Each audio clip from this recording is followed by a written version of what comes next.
Hey, this is Coach Bob Markovich. Welcome to episode number 9 of Life of Leadership in Lorain County. Before I get started with my special guest today, I'd like to thank Brian Jankowski and BCT Alarms for sponsoring this show. Brian and his team do a great job with home security and also with fire alarms and fire security. You can't walk around Lorain County without seeing Brian's advertisement, without seeing this logo that he has over here. I was just at the shipyard the other day, and I noticed that Brian's logo is right there. So he's working throughout the county. So if you have need, give Brian a call and his team, and they'll service you just remarkably well. I also want to thank WOBL and WDLW. WOBL is AM 1320 and 107.7 FM. WDLW is AM 1380 and 98.9 FM. Wanted to give a special announcement today for an organization in Lorain County that is putting on a leadership summit. The Leadership Lorain County is putting on a leadership summit. So save the date. It's going to be on May 4th. You can go to Leadership Lorain County's website to sign up for that. And it will start at 8:30 a.m. to 9 is registration, followed by the program. It's going to be from 9 a.m. and 12 p.m. and it is at the Lorain County Community College. I look forward to seeing everybody there. Now, without further ado, I'd like to introduce to you the man who's going to be in the hot seat today. His name is Mark Schnieders. Mark Schnieders currently owns a couple of different businesses. One is Stride Mobility, and the other one is Safe Harbor Insurance. And Mark, welcome to the show. Bob, it's a pleasure to be here, and it's getting warm in this room already. I feel like I should be toweling off. Yeah, my lights are a little bit too bright today. Hopefully, I'm not blinding anybody. Maybe I should adjust that. So, Mark, it's a really interesting situation. So, as I reached out in the community to find people that I should interview that are living a life of leadership, your name came up from several different people. Before today, I've not even seen your face. I've seen pictures of you, done some research on you.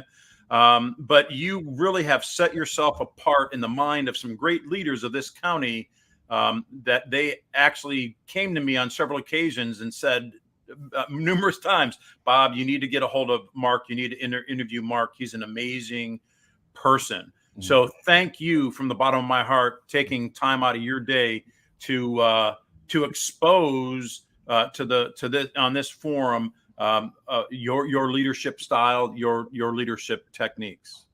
Yeah, well, thank you. Well, first of all, I hope you weren't disappointed when you finally did see me. But secondly, what an honor it is to be recognized among your peers as a leader and as somebody that they enjoy speaking and talking to about leadership. And that's quite an honor. And to be recognized among those individuals that recommended me to you, I take that very seriously. And so I thank you, and I thank all of them for this opportunity to be here today. Awesome. So I'm chomping at the bit. I want to get to know Mark Schnieders more. So Mark, sure. Give me a little bit of an idea of your background, where you're from, your experiences in life. Yeah, absolutely. Grew up just south of Vermilion, technically Berlin Heights mailing address, but went to Firelands High School, graduated in 1991, and went off to John Carroll University, thinking that I was going to be a doctor of some sorts or other. And well, that just didn't happen. But I did find a calling in there and an opportunity to get into sales, which I had an affinity for. Started off selling copiers and fax machines for Canon, but always had that goal that I wanted to be in medicine, had a strong foundation in the sciences, and found myself in medical equipment sales, got some operating room experience, had a lot of amazing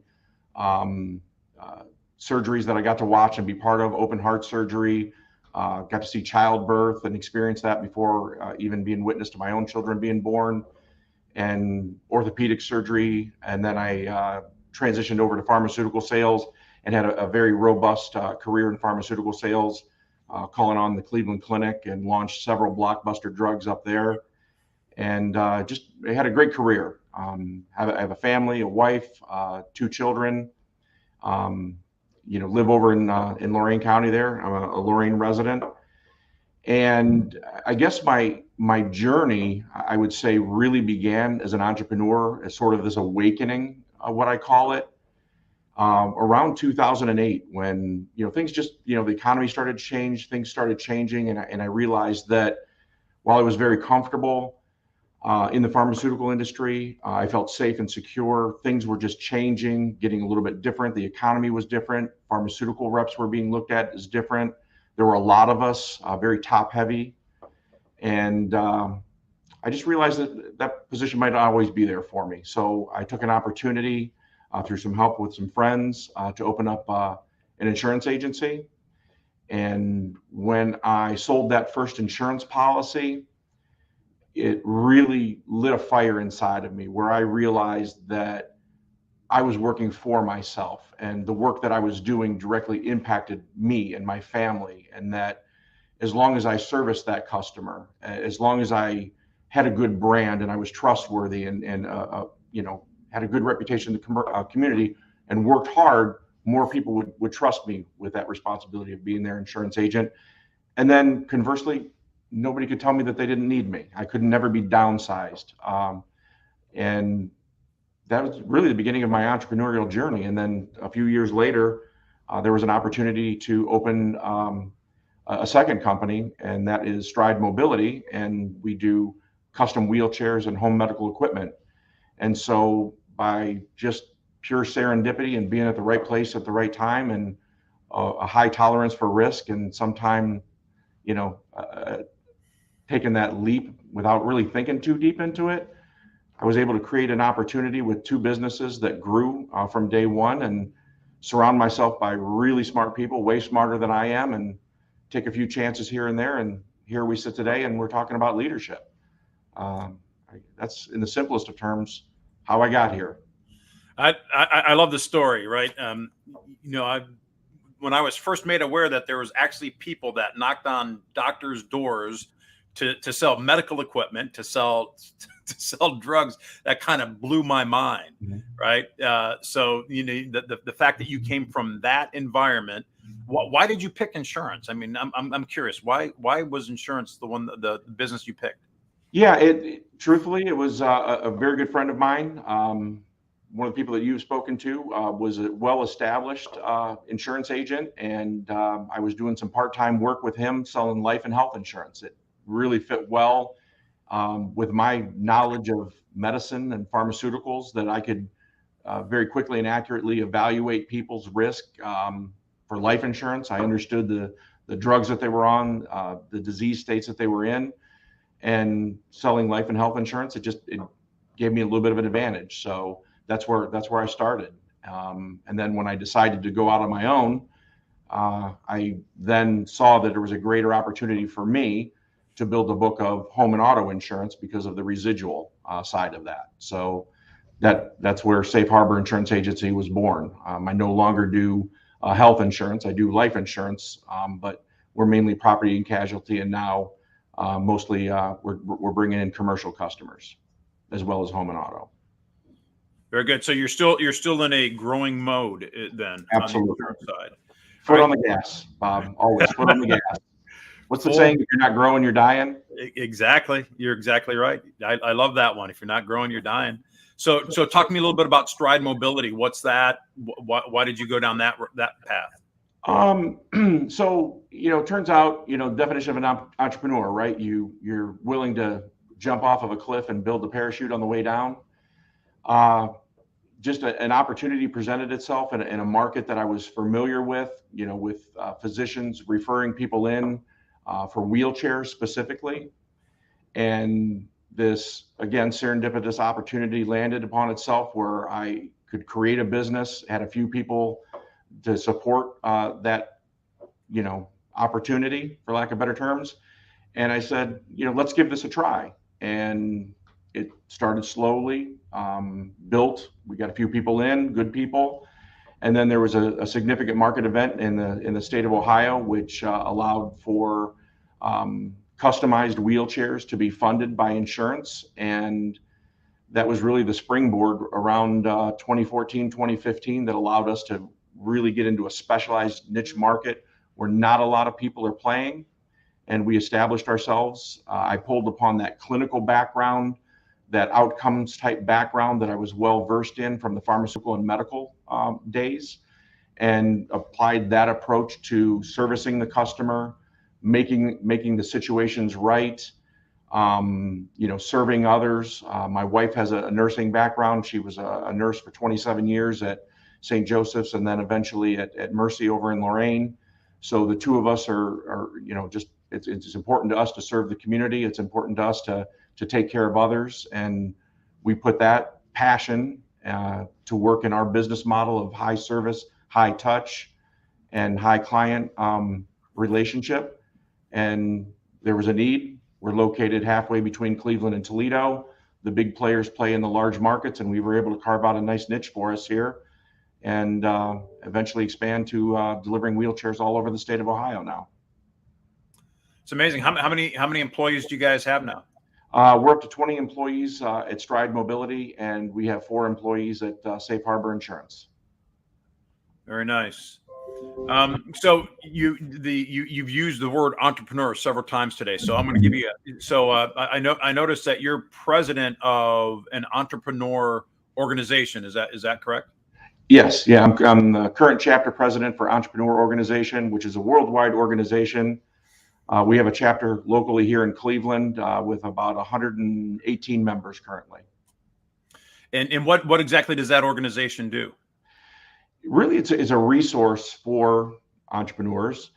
And essentially, we meet once a month. I belong to a forum, a group of 6 members of varying business. And at its core, at the very essence, we meet once a month and we talk about everything. We talk about business issues. We talk about personal issues. We talk about family issues. We talk about community issues. And we allow ourselves to be very vulnerable. Actually, the core of it is vulnerability, and it's the willingness to open up and say, this issue is affecting me in the last 30 days.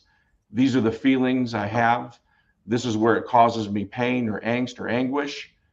And I'm curious if you, the rest of the people in the group, have experienced any of this. And if you have, how did it affect you, and how did you handle it? And I'm not asking them to tell me how to fix my problem. I'm just asking them if they had a similar problem, and if they had, how did they resolve it, and what was the conclusion? And then I can base my own decision and my own problem solving based on their experience share. So I can do that with my group on a monthly basis, and then that closeness and that vulnerability extrapolates to the other 118 members locally in our chapter, that when I'm at learning events and we bring in speakers on a variety of topics, I feel free and comfortable to have that same conversation with them. They're all entrepreneurs. They're all raising families. They're all having lines of credit and human resource issues, and in this day and age, hiring issues. So they know me and I know them. We all have the same challenges. So it's very easy to converse with all of them. We actually call it intimacy, right? We all have that common bond, and it's a great resource.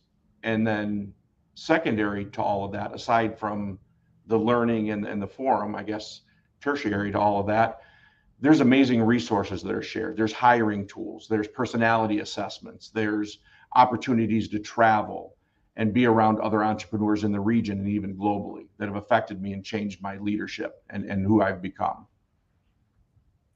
Now, is that an organization that people that are listening now can reach out to and join? Is there any special background that you have to become part of that organization? Yeah, as long as you're a business owner, the decision maker, at the top of the organization chart, that's one of the qualifications. And then there are some financial qualifications as well. There's certain levels. I would encourage everybody to check out Entrepreneur Organization or eocleveland.com for more information. And then for people that are just starting out on a business that may not meet the revenue requirements to be a member, there's also an accelerator program, a very robust one here in Cleveland, that would help get you started and give you the tools and resources and the accountability and the mentoring to really help get you off the ground and get you to that ultimate financial level where you would qualify for entrepreneur organization. The two work hand in hand. And for entrepreneurs all over the state of Ohio, all over the country, all over the world, it's an amazing resource. And it's not designed to be a networking group. It's not like a place where you're going to go and exchange leads and do business with one another. Actually, it happens, but it's really not something that is, it's kind of frowned upon. There's really a non-solicitation rule. If you meet somebody and they have a service that you're interested in, yeah, feel free to reach out on them one-on-one and do business. But the core of it is to provide that level of intimacy, that level of connection, that level of vulnerability, and that resource that I've got an issue, I need help. Who else here has experience? Share that experience with me. Help me formulate, my own interpretation of your experience and develop a plan. It's been transformational. So when I started Stride Mobility and a couple few years in, and we're billing Medicare, Medicaid, we've got lines of credit, I've got 6-8 employees, I've left corporate America, I have no safety net at this point in time, my family's looking at me, my employees are looking to me, they have families. I realized very quickly, I'm alone. If I make a mistake and if I make a misstep, I'm not only affecting my family's lives, which obviously are the most important to me, but I'm also affecting the lives of the people who have entrusted me with their employment and their paychecks, and their families count on them to be, to provide their livelihood. And that's when I realized I needed something more than what I could learn on my own. And let's be honest, you're not going to go to the neighborhood barbecue or sit, out back in the backyard with your neighbors and say, man, I'm not sure I can make payroll this week. You're just not going to have those conversations, right? That's Number right. one, it's kind of awkward. And you really don't want to talk about that stuff with your neighbors. But you know who you can talk to about that? You can talk to about that with somebody that's an entrepreneur, somebody that is literally living that, and probably at some point in time also had that fear of not being able to make payroll, or had to skip a couple of paychecks themselves. And they have real firsthand experience. And once you know that and you build that trust and that connection, it becomes very easy to open up and share. And the key is, and I've said it several times, it's vulnerability. And once you become vulnerable, it opens up a door. And once that door is open, you now become open to ideas and suggestions, and you admit your own faults. And then now you can start developing yourself as a leader, and you can start looking at how you're leading, and maybe your idea of leadership isn't the right way. And that's what I found in myself. Prior to joining the entrepreneur organization, was there any help that you got locally? Were you just out on an island on your own? What happened? What happened there? Yeah. So, I had, friends, my friend who helped me in get started in the insurance world. So, I had obviously a connection there. I could go to him, hey, I got a question here. How do I do this? But I will say the biggest challenge for me, right, as an entrepreneur, is a leader. So when you make the decision that you're going to be an employer, when you say you're going to hang a shingle and you're going to provide a service and you're going to do it on your own, you're doing this a lot of times because you feel like I know that I can provide a service. Maybe I can provide it better than or as good as, and being an employee for somebody else. Now I can do it on my own. I know the business, right? Well, then there's external factors all of a sudden. There's, how do I create an LLC? How do I open bank accounts for the business? Now all of a sudden I need lawyers. Now I'm hiring people. There's all kinds of, and I don't want to go down that rabbit hole, but there's a lot of things that you might not think about when it's just as simple as selling a wheelchair or an insurance policy, because I can sell those.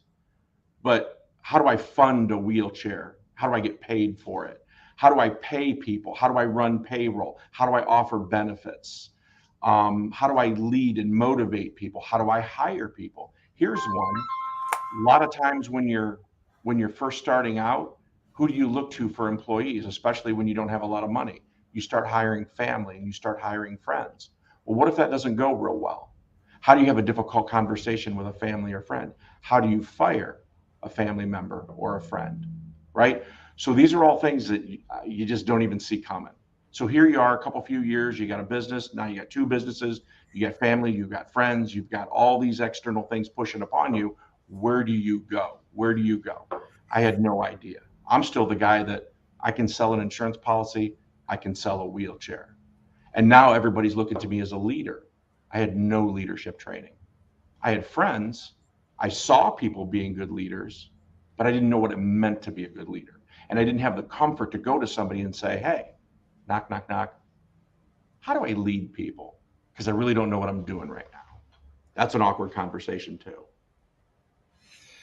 Luckily, I landed at EO. Yeah, I take a look at the whole leadership situation that we have right now, and I think if I do my research, we begin seeing leadership, the foundation of leadership, really nosediving in the late '60s, the early '70s. And we take a look at some of the leaders that we had in the United States from a country standpoint, and they were starting to make some decisions that we never expected leaders to make, or we were being made aware of decisions that they were making, right? Mm-hmm. So, so I take a look when I have discussions with people about leadership, that's what I see as the decline of leadership. So now you have people, I'm a little bit older than you, but you've got people my age who I never really experienced leadership, because I was born in '63, and that the nosedive of leadership started then. Mm-hmm. So, as I experienced my life, I saw very few leaders. And then when I tried to learn how to lead, it was through athletics, being captain of sports. Mm-hmm. Then I started out as a high school teacher, and I had a boom. So I started to learn and grow, but this is an aspect that's why I have this podcast, Life of Leadership.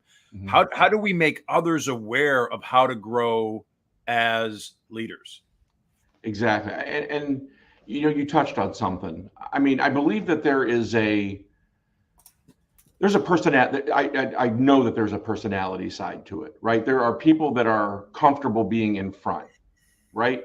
I was captain of the football team. I was comfortable being in front, being an example.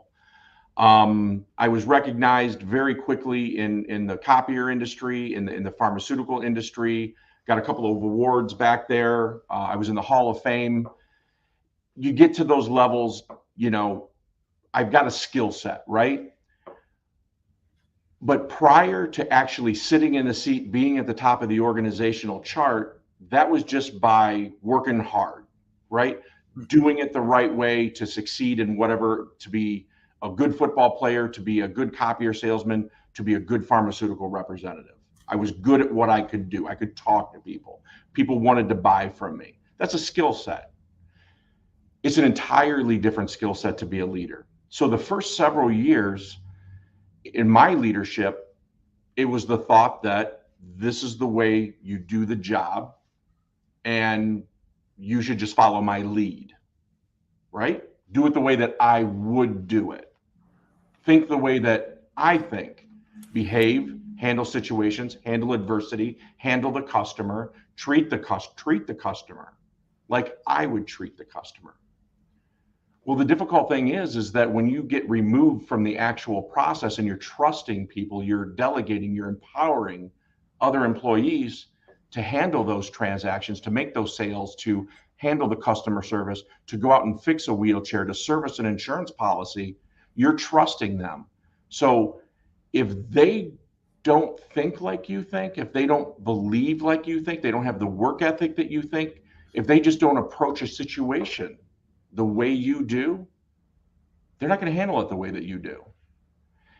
And then you find yourself looking like, wow, why did you do it that way? Well, that's the way I'm hardwired to do it. That's the way that I thought it should be done. And I've spent the first few years really kind of unsure of myself as a leader because I just had this belief like, well, you saw how I did it. Why couldn't you just do it that way?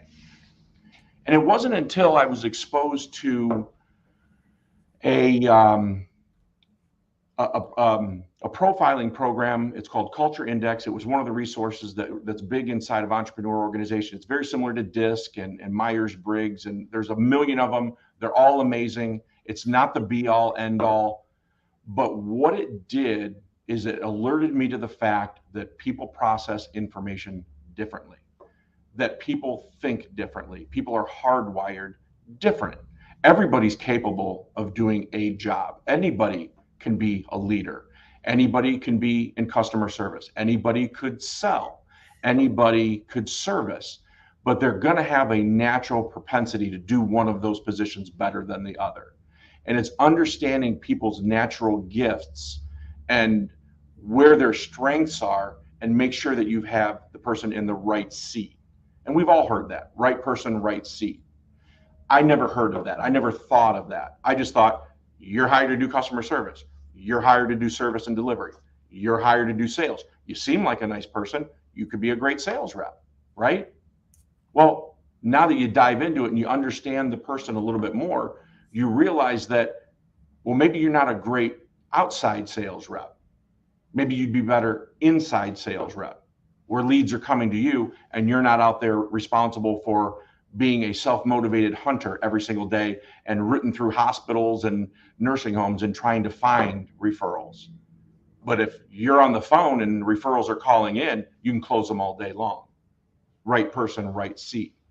And once my eyes were open to that and everybody took it, I was able to shuffle the deck a little bit. And now my leadership is really managing the person. And that's what leadership means to me. It's understanding the person and leading the person, not leading the company as a whole. And it's really served me very, very well. The other thing it did is it also let me know who I am. And that was the biggest eye opener. I have a lot of deficiencies as a leader, a lot. And the very first thing I did was recognize, and I'll point it out here, I have terrible follow through. I want to help everybody, Bob. I want to help everybody. It's who I am at the core. And if you and I have a conversation, I can very easily see, hey, I got a couple of resources that I could help you with, and I could fix that problem for you. And I'll be happy to help you with it. We can get that done. And then I leave and I'm like, oh boy, what did I just commit to? Because I got a lot of other things on my plate, but I really like Bob. And I said I was going to help Bob, and I really want to help Bob.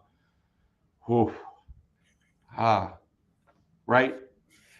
So it's understanding that, yeah, I can help you, but the best way to help you is not to say that I'm going to help you. It's maybe we talk about some experiences and maybe I point you in the right direction. Or if you're an employee of mine, we would say, yeah, this is how we can solve that issue, but this is the person, or that's the person, or you're going to do this.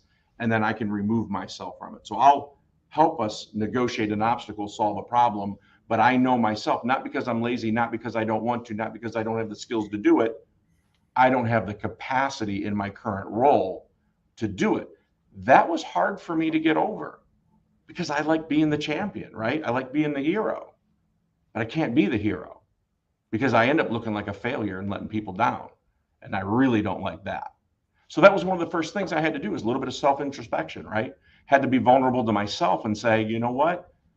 I have a lot of great ideas, but I'm not the guy to pull it through at the company. I feel what you're saying, so here's another illustration example of me. So I was fortunate to get hired in the year 2000.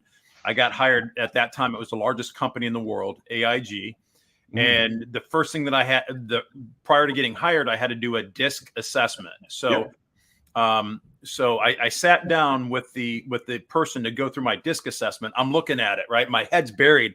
And so I'm a ID personality, right? But back then my I was a lot higher than my D. So my follow through sucked as well. And I look at it and I point to the guy, I go, why would you hire me? I'm thinking, I had no idea I had this weakness, but I'm glad I have this weakness now because I was able to identify where I was able to understand who I am. And you pointed this out. in order to be leaders, we need to understand who we are. Yeah. And the other thing that the disc showed me is that I've got blind spots, right? Yeah. I don't know what I don't know.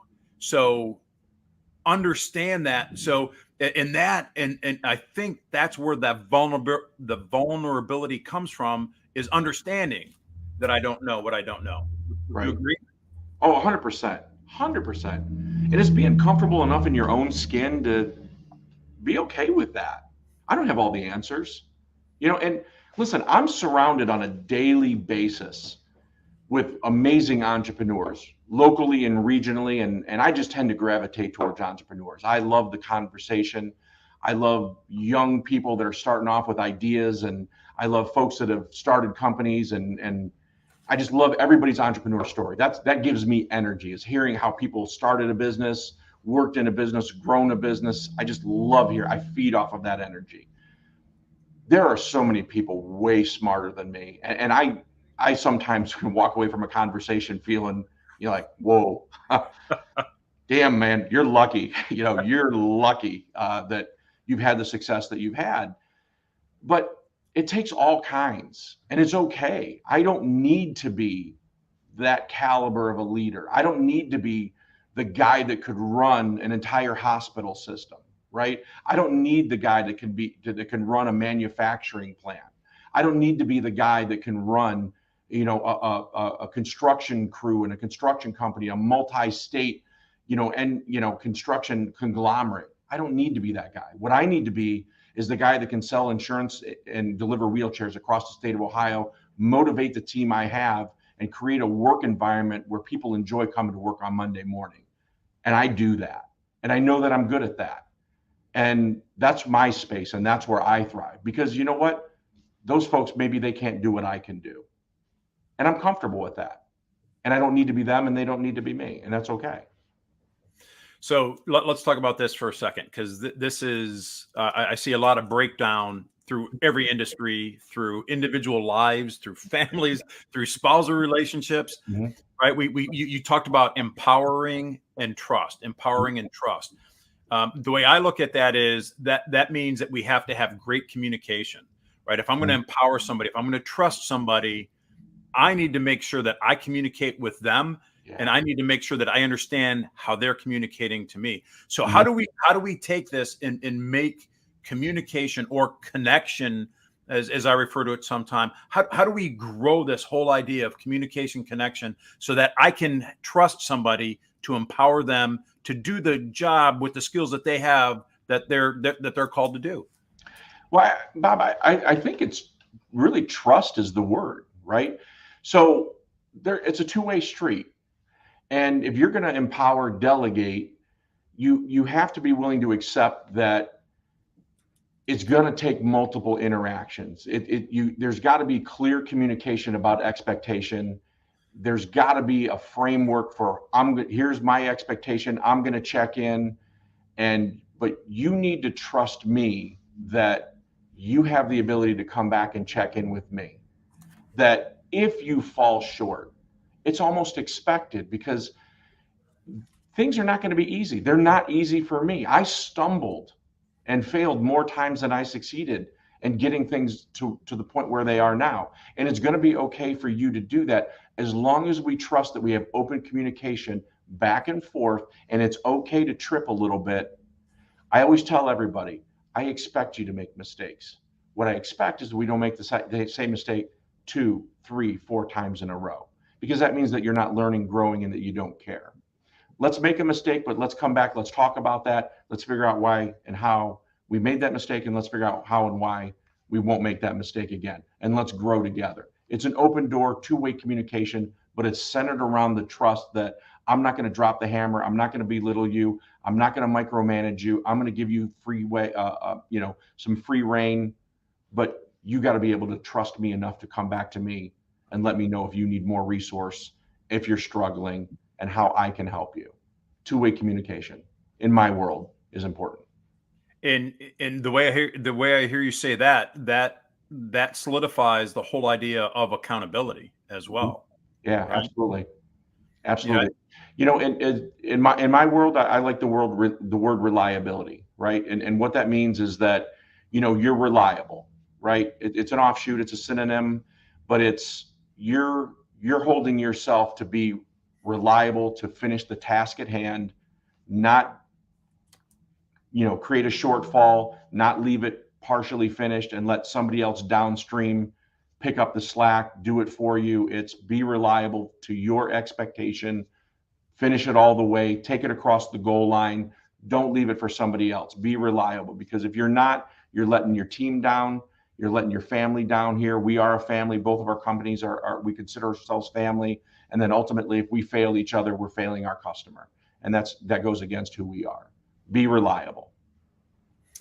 Yeah, I look in the environment again, right? We talked about leadership earlier, and I think that because we have this weakness of not understanding what leadership is, we have a hard time understanding what accountability is, right? Because I've seen breakdown, and I've seen again you go well, I guess you'd go upstream to see that I've got this individual that I trusted to do something. They didn't do it. Do they have the ability to do that? Are they in the right seat? Did I encourage them in the right way? When, and I see a lot of, I shouldn't say a lot, but I see occasionally, I see people getting angry or upset for somebody not accomplishing a task. Yeah. Yet the person that gets angry and upset doesn't understand why the task wasn't accomplished. Yeah, I see that, and I can think of a lot of examples in my own world with that, and it goes back to, if you have a person that is super hyper focused and thrives in the detail of work, right? They're OCD. They need to finish every single thing before they can go on to the next. And then you have somebody else that has like myself, a more casual approach, notes everywhere, and just a different level of organization. I know where everything's at in my office, but if you walk in, it looks like absolute chaos.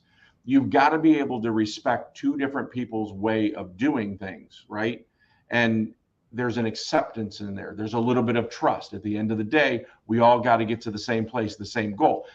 The fact that my office is chaos doesn't mean that I don't care. It simply means that I process differently. I work differently. My workflow is different than yours. Just like I really respect that you want to do it your way. And I also realize that your way may take a little bit longer, where I can skip steps 2 and 3 and get to step 6 a lot faster than you can. Now, might leave a few things in the wake, but at the end of the day, step 6 got done. Whereas you're going to do 1, 2, 3, 4, 5, and 6 very thoroughly. Did we both get there? Was the mission accomplished? Yes. Did we take the hill? Absolutely, we did. Was anybody hurt in the process? No. Did we check the box? Yes. But you got to respect people work differently. And it all goes back to understanding the person and understanding how they process information. And that's key. And we preach that here. We did this culture index. Everybody's desk has a picture of their dots and who they are, and their, the little phrase that describes them. I'm a philosopher. I have my likes and my dislikes. How do I prefer to be communicated with, right? Do I prefer text, or do I prefer voicemail or email? What do I like? What do I don't like? One of the things I don't like people coming in here complaining. Don't come in here and complain. Come to me with a solution. If you're going to bring up a problem, let's bring up a solution. Don't come in here, drop a problem on my desk, and walk away and say, that's it. That's all I got. And everybody has that at their desk. So we build that communication and that trust among the team so that we can work together as a team and solve the problem and get to the end. Love that. Thanks so much. I mean, we spent a lot of time on this, but man, this is so important. How would you define success? Oh, that's a great question. For me, success really, at different times in my life, maybe meant different things. Success early on was providing for my family. Being able to earn a paycheck that was substantial enough to take us on vacation and, do the things that we wanted to do and allow my kids to play sports and extracurricular activities and do the fun things, right? Success now is really about a culture, a belief, and a family environment at work. When I interview people, it's fun to watch because I bring in people and they talk about the family environment that we have here. The fact that we have very, very, very little turnover, if ever. And that's success for me. It's a culture. People want to work here. And if you come and work for us, chances are you're not leaving and you enjoy it and we have fun. That's success for me. Okay, you use the word culture, right? So you built both of these companies, right? You built Stride Mobility, Safe Harbor Insurance. You built both of these companies, and you can define the culture because it started with you, and then you add, your wife worked alongside you, then you added somebody else. Now, so what about a leader that is in an organization, and maybe there's somebody above them, but they inherit a culture that they want to change? How do you change a culture? Ooh. I don't know that I'm the most qualified person to answer that, Bob, because I haven't had to change a culture. I hate to walk away from a question, but I haven't had to change a culture, so I can't answer that. Perfect. All right. Let me. What would you say is the number one thing that you do to encourage the family relationship of your companies? How do you grow that? We do things, we celebrate birthdays, we recognize folks. I keep it light, I keep it fresh. I make sure that I'm constantly out there. When I come in throughout the day, I'll get up because part of, my energy is I can't sit at the desk and do the exact same thing all day, every day. I need to get up and interact. And I want to make sure that I'm going out and I'm asking about family members. How's your child doing in sports, and what trips are you going to take, and where are you going next, and how's your pet, and what's going on? And it's getting to know them on the personal level. And then it's also when you're hiring people is really one of the things that I really hammer home after we've qualified that you're able to do the job, you have experience in the field, what you're looking for, what our job's about. We then go into a long culture talk and we describe the type of things that we do here, how we interact with each other. And we go into deep detail, and I bring people in from the office to talk about that as well. So it's not just me. And I paint a very clear picture of what our culture is. And we have core values. And I mentioned one of them earlier. Our core values are reliable, and what it means to be reliable, as I described earlier. Another one is make it right. Another one is solution focused. And then the final one is fun. And let's talk about what those cultures look like inside of these four walls. And I want you to have a very clear understanding. If you're going to come in here, this is the expectation and the tone. And I want it to be a good fit for you because you are family. And when you're here, you're going to be treated as such. And I just preach it. Family, family, family. I open meetings with one-word openers to get everybody to kind of express how are you feeling? And we do fun activities. And I like to get people talking. This goes back to EO.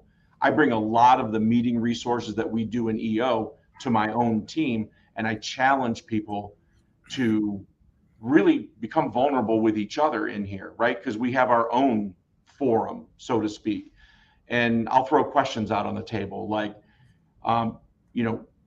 look in your phone and pick out your favorite picture, and what's the most memorable moment that you have around that picture, and what's your favorite holiday and why, and what's if you had 20 extra minutes a day, what would you do it? If you lost 20 minutes a day, what would you give up? And just get people talking about different types of personal feelings that, well, chances are you're probably not used to talking about in a work meeting. But I like to challenge people to talk about it, and that builds connection, and we have fun. And one thing that EO would point out is if you want to change the culture of your team, make sure that you have that you have values, right? That you have your core values listed, and you get people to buy into that, and then moving forward you hire into that, right? Yes, exactly. Very important. How would you describe your leadership style? Hands off. Yeah, I'm not a micromanager. Essentially, I like to, again, we talked about it earlier, empower people, delegate to, perform, lead within their own positions, make decisions, bring me your problems, we'll help solve them. And I really like to be hands off and not climb all over people and, feel like they have, an overseeing eye or force upon them.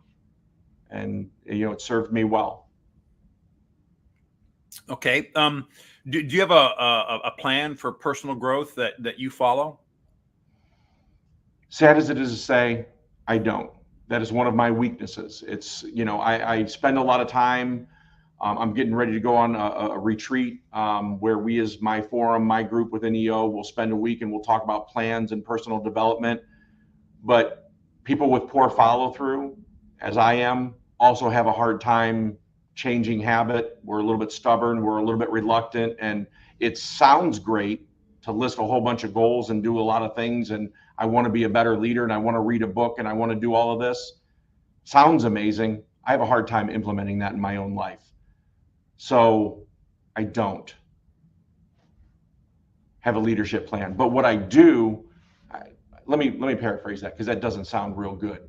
What I've done is I found opportunities to put myself in situations where I have to lead others outside of my own company, and I draw leadership experience from that and I bring it back in. For example, I got myself into the board in EO Cleveland. I worked hard at that. I did a good job serving my local EO community.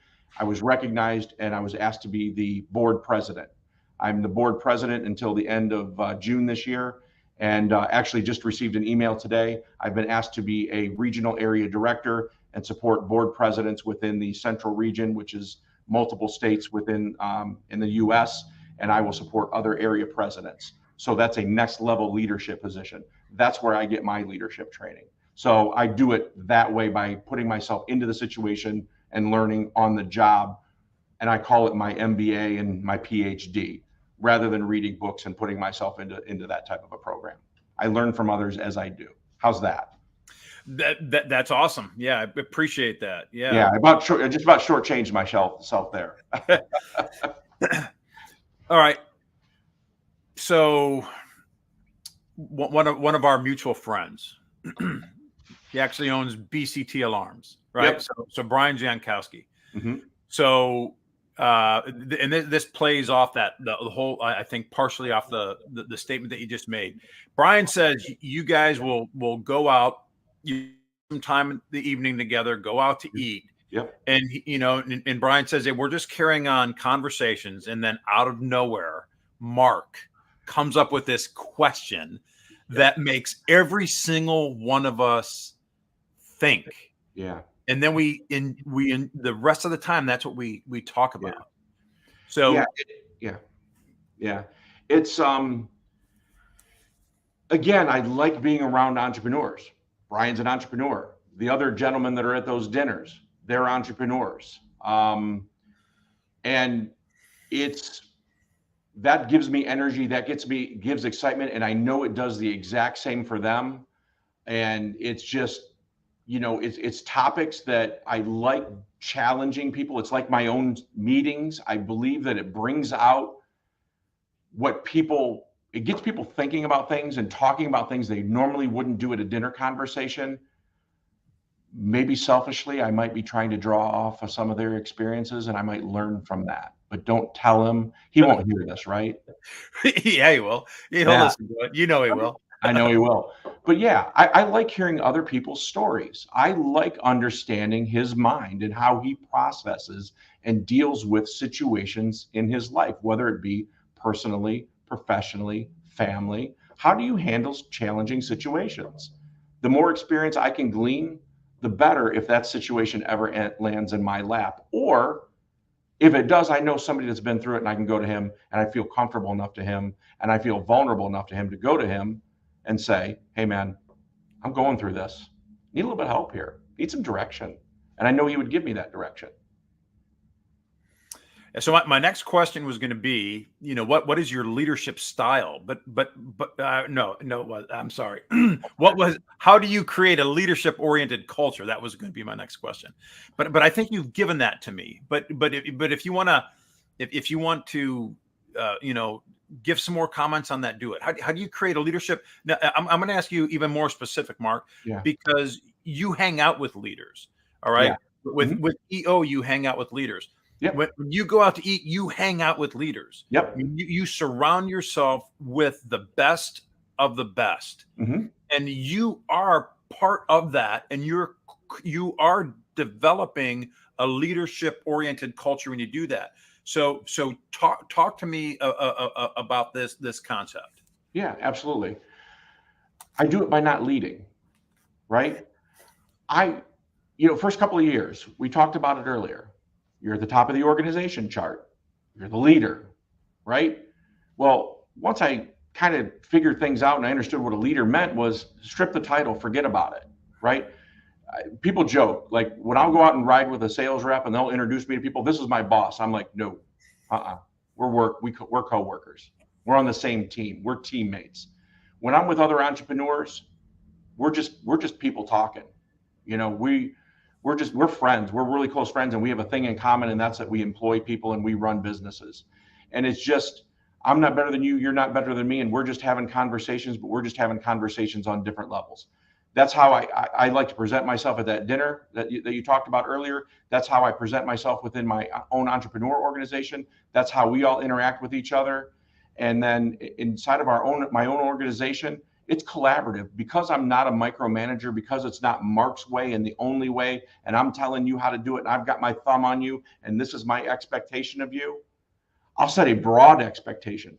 We need to service the customer in this way. We need to make it right. We need to be solution focused. We need to be reliable. And by the way, let's have some fun doing it. That's the boundaries. That's the lane that we're in. How do you guys think we can best accomplish that?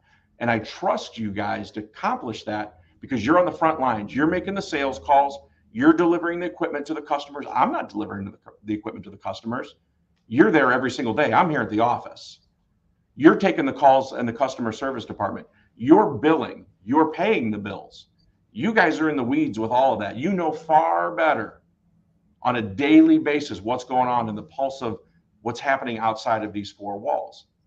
I'm going to set the lane, and I'm going to trust you guys to keep us in that lane and get to that end goal reliably, making it right, finding creative solutions, and having fun along the way. And I'm just here to support you, guide you, and remove any obstacle that gets in the way. And then I'm working on developing the next level of the business, taking us so that we're always growing and not dying. That's my job. That's the space that I thrive in. I do it in this four walls. I try to do that in my own house. And then I try to do that with my friends and then in my own peer network within EO. Okay, so what would you say to a person that wants to be an entrepreneur? I don't even know if is that proper way to ask it. They want to be an entrepreneur. How do you step off the ledge and build your wings on the way down? How do you keep from dying inside every day because you're scared to death because you don't know what's around the next corner? Yeah, there is. Listen, it's awesome, right? What a way to go to make a living. Kind of being the master of your own destiny and being accountable to nobody but yourself. It's a special feeling. And if that's a space that you think that you can thrive in and you believe in yourself, do it and take that leap and jump off the cliff and build the wings on the way down. Because the more that you wait, the more that you get inside your head, the more that you wait and you plan and you just put barriers and obstacles in your way, the harder it's going to be. And for me, all I can share is my experience. I didn't put a lot of thought behind it. I saw an opportunity. I formed my first company out of necessity for what I thought was best for my family. Prior to that, I was running the pension calculators. I was retiring at 55, pension here, 401k there. Life is good. I was at the top of my career. But out of necessity, I realized that I needed a plan B. And that plan B brought me to where we're at here today. Inside of that plan B, once I went down that track, it's all calculated risk drawn on past life experience, and it's served me well. That's my advice as an entrepreneur. Take the risk, believe in yourself, work hard, make it happen, but take the risk, put it into action, and be ready for a little bit of entrepreneurial paranoia, what I call it, right? There's going to be some sleepless nights, but don't be afraid to ask for help.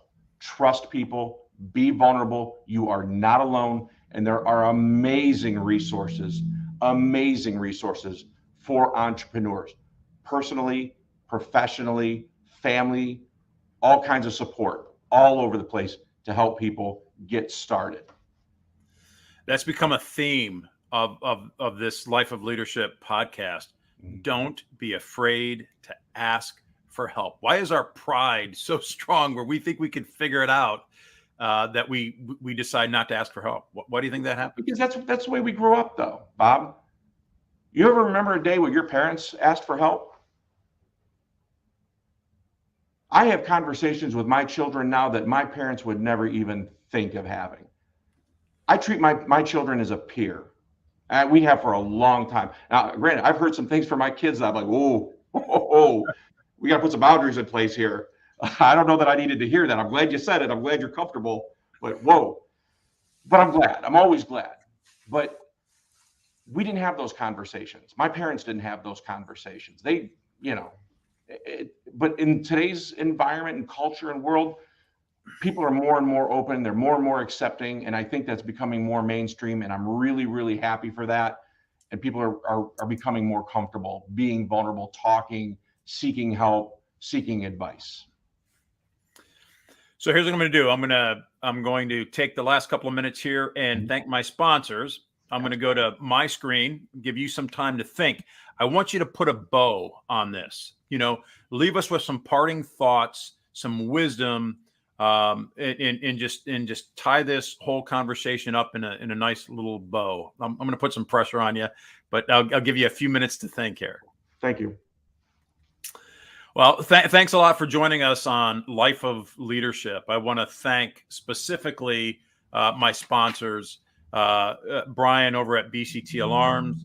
I thank Brian specifically because he's the one who introduced me to Mark, and he's the one that says you need to talk to Mark Schnieders. He is just an absolutely awesome guy, and I know that you've seen that too. Now Brian treats his clients well, exceptional customer service. Brian's been in the county for a long time, providing service for home security and for fire security, and he's there to be a great example and somebody that wants to serve you. So if you're looking for a local a local alarm service provider, get a hold of Brian and his team. I also want to thank Gary and Renee Talat. They own WOBL WDLW. They've been a partner of mine for several years right now. Gary just has a desire to make Lorain County grow. And he and I are the ones that came together that developed this concept of Life of Leadership in Lorain County. How can we make this county grow? How can we help train and raise up leaders organically? And also, we have a great partner with Leadership Lorain County, a local nonprofit that every year they're training 20 or so individuals on leadership skills and leadership styles. They're having a conference, and I'm happy that I'll be participating in this conference with them. It's going to be May 4th of 2022, so May 4th this year. It's going to be at Lorain County Community College. Go to their website. Just Google Leadership Lorain County. Go to their website. Tell Julie I sent you. Sign up. It's going to be a great event. It's going to be a great opportunity for you to grow as an individual and to meet other leaders in the county. So with that, I'm going to turn it back over to Mark and let Mark give us some great parting thoughts. Bob, once again, thank you so much for this opportunity. It's been a great reflection on a journey and a reminder of a couple things that, I know that I need to continue to work on and reinforce. So thank you for the opportunity. And thanks to BCT, Brian Jankowski over there at BCT Alarm, who's I've worked with for many, many years, and I consider one of my closest friends and a brother. Amazing guy, amazing company, and they do great work as well. I think back in our conversation and, starting from the beginning to where we landed at the end here. And, I just look at it as, don't be afraid to take a chance on yourself. Take that chance, take action, right? If you're considering it, if there's something, an aspect in your life, if you're looking for a change, trust in yourself, right? Nobody knows you better than you know yourself. And when you do that, understand that there's a lot of resources and people around you that are willing to help. There are people that have done, chances are there are people that have done exactly what you're hoping to accomplish, what you're trying to do, and they've already done it. So a lot of the hard work has already been done for you. Find that, tap into that resource, those people, and draw off their experiences, and don't fight the fight that doesn't need to be done. Make it easy on yourself. I didn't do that in the beginning. Now my advice is do that up front. Make it a little bit easier for yourself. Once you're there, don't be afraid to ask for help. Be vulnerable. Know yourself, know your people. This is true if you're just thinking about your own relationship at home, your relationship with your friends, your relationship with your children, your relationship with your significant other. Know yourself, know them beyond. Don't expect everybody to think like you think. Number one thing that I've learned in the last 10 years, and it's really serving me well. I'm not perfect. It's taken me a lot of work and a lot more work. Not everybody thinks like you. Understand and respect other people's beliefs, and they're right, you're right, and the truth lies somewhere in between. And really just put yourself out there, have fun, and be reliable. The rest comes naturally, right? That's right. Mark, thanks for the time. I really appreciate it. You gave us an hour of your life today. You've taught me some great lessons. I know the others that are listening have learned that as well. So thank you so much for your time. Thank you for just giving us your life experience. Thanks for being vulnerable to us to allow us to hear, how you've grown and how you continue to grow. Good luck with your companies. Good luck with EO and appreciate all the work that you're doing to help grow other entrepreneurs. So thank you so much for your time today, Mark. Have an amazing day, Bob. Thank you. You too.